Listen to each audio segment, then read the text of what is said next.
Kapag ganyan na ang dividendo, aba, mag-isip-isip ka na. Wait a minute. Who are you?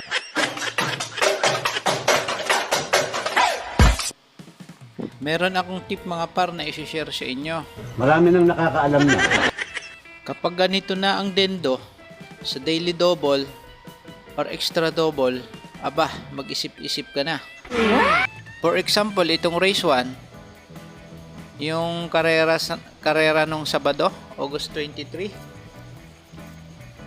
So, dito sa race 1, ang llamado dito ay si Borderline. Makikita nyo naman sa screen itong daily double pace. Ang daily double dito na outstanding is 8-1. Si Borderline kabit kay Backpage, parehas llamado. Ang dendo dito is 7 pesos na lang. 7 pesos, maliit.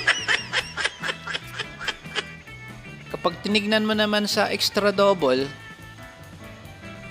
Borderline kabit kay Malabon King. So makikita din sa screen ang 8-2 sa extra double ay 7 pesos na lang din. So ang liit. Kapag manalo si Borderline tapos si Malabon King sa extra double, so 7 pesos lang din ang bigay. Kaya kapag ganito na ang dividendo ng daily double at extra double, malamang sa alamang may biyaheng magaganap. Mga bobo! Para gumanda ang dividendo ng winner take all. Kaya ang resulta, ayun, ulat si Borderline.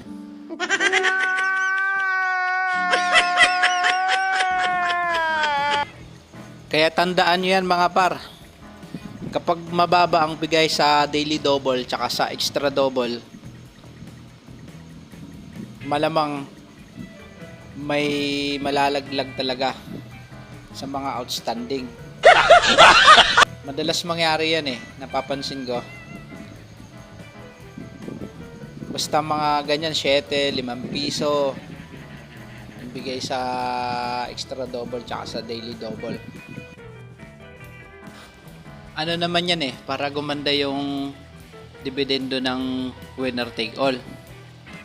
So, ayun lang mga par. Yan naman batay lang sa aking mga observation. Hanggang sa susunod na mga tips, giya at gabay. Bet mo, choice mo.